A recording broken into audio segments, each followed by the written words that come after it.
donc. Alors moi je pars voir les producteurs. Qu'est-ce que je vous ramène? Je vais avoir besoin de la banane et aussi d'avoir des kiwis. Pour faire une assiette fraîcheur. Voilà. Moi des fraises pour ma panna cotta et puis des oignons rouges. Voilà. Et puis sinon coriandre, basilic. Ouais. Bon, comme d'hab. Allez, bon, pour moi c'est parti. C'est parti. L'histoire de la part belle, c'est une grosse envie de changer de métier.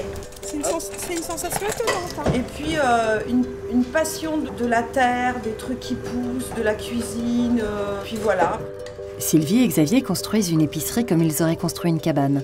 Ils y entreposent tous leurs trésors et au fil du temps, les transforment en petits plats.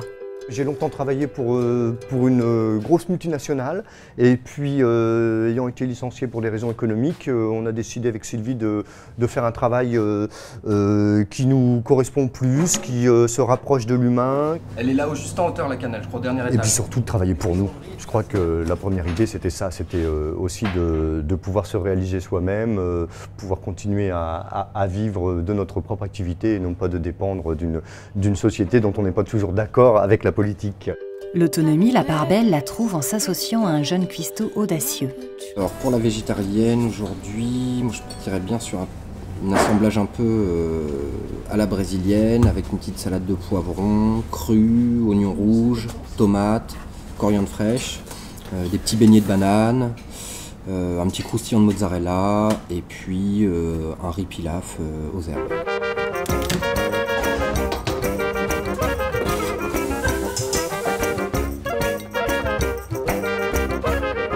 Entre 7 et 9, je fais les desserts.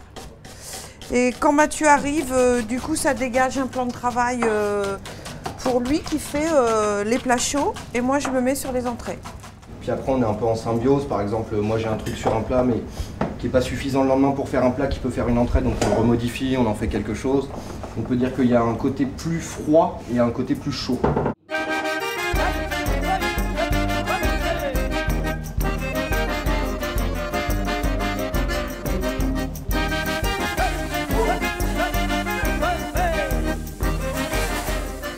La richesse de ce lieu, c'est des gens qui ont eu le courage de se reconvertir à un moment où qui ont complètement changé de vie et de façon de faire.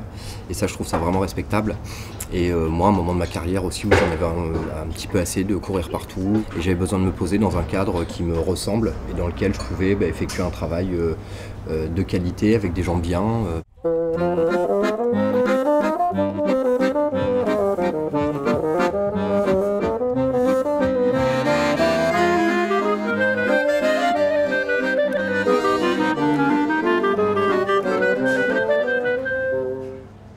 Sylvie, elle m'a apporté un regard nouveau sur mon travail. Il y a des accords, des choses que moi j'aurais peut-être pas osé ou qui ne me parlaient pas. Et le fait d'avoir quelqu'un qui est épicurien mais pas du métier, ça permet d'avoir aussi des idées nouvelles. Le coup de la salade de champignons frais avec du raisin, de la figue, du gingembre, du citron, avec une petite aiguillette de canard mariné. On est complètement dans une tendance, quelque chose, mais moi j'aurais jamais associé le champignon juste mariné à cru avec des fruits de saison, par exemple. Des salades sucrées salées, des desserts vinaigrés. Ce qui est différent d'un vinaigre traditionnel, c'est qu'il est fait avec du vin de Banyuls. Et pour défendre ses audaces, rien de tel qu'une petite dégustation. C'est délicieux. C'est vraiment délicieux. Faites-le réduire doucement sur une toute petite flamme. Comme on fait avec ça un vous fait balsamique. une crème. Oui, oui. Sur une boule de glace vanille. Et les oignons rouges, c'est la norme.